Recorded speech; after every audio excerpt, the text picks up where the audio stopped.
राम रावण युद्ध के समय ब्रह्मा जी ने श्री राम से रावण वध के लिए माँ चंडी का पूजन कर देवी माँ को प्रसन्न करने के लिए कहा और बताए अनुसार चंडी पूजन और हवन हेतु दुर्लभ 108 नीलकमल की व्यवस्था की गई।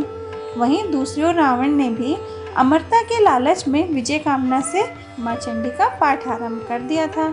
यह बात इंद्रदेव ने पवन देव के माध्यम से भगवान श्री राम के पास पहुंचाई और उन्हें परामर्श दिया कि चंडी पाठ यथासंभव पूर्ण होने दिया जाए। इधर हवन सामग्री में पूजा स्थल से एक नीलकमल रावण की मायावी शक्ति से गायब हो गया था और राम जी का संकल्प टूटता सा नजर आने लगा।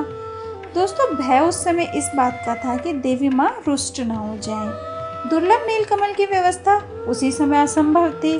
तब भगवान श्री राम को सहज ही यह स्मरण हुआ कि मुझे लोग नीलकमल के नाम से जानते हैं, तो क्यों ना संकल्प की पूर्ति हेतु एक अपना नेत्र अर्पित कर दूं।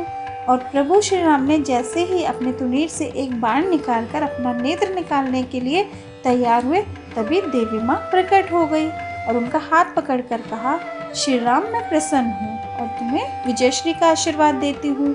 वहीं रावण के चंडी पाठ में यज्ञ कर रहे ब्राह्मणों की सेवा में ब्राह्मण बालक का रूप धरकर हनुमान जी सेवा में जुट गए।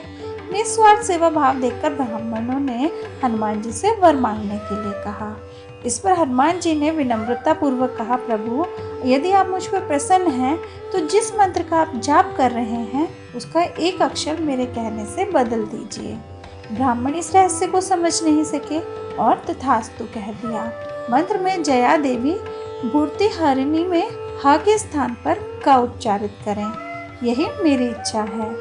तो वहीं पर भूर्तिहरिणी यानी प्राणियों की पीड़ा हरने वाली और करिणी का अर्थ हो गया प्राणियों को पीड़ित करने वाली, जिससे देवी माँ रुष्ट हो गई और रावण का यज्ञ असफल रहा।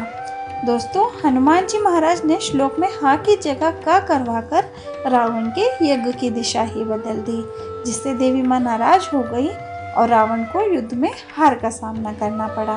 दोस्तों, एक अन्य कथा के अनुसार देवी दुर्गा ने एक भैंस रूपी असुर अर्थात महिषासुर का वध किया था।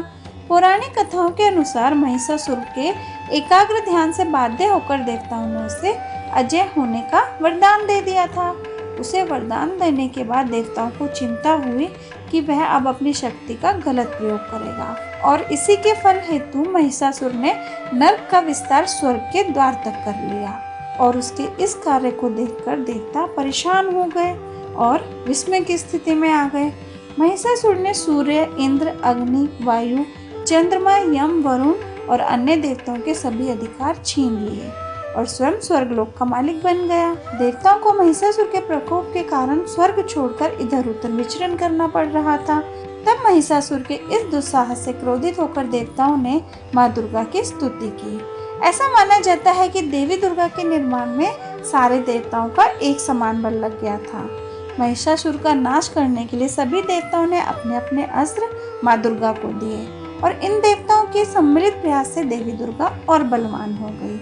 दोस्तों, इन 9 दिन देवी महिषासुर संग्राम हुआ और अंत में माँ दुर्गा ने महिषासुर का वध कर दिया।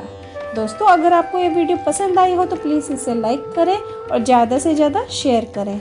जय माता दी।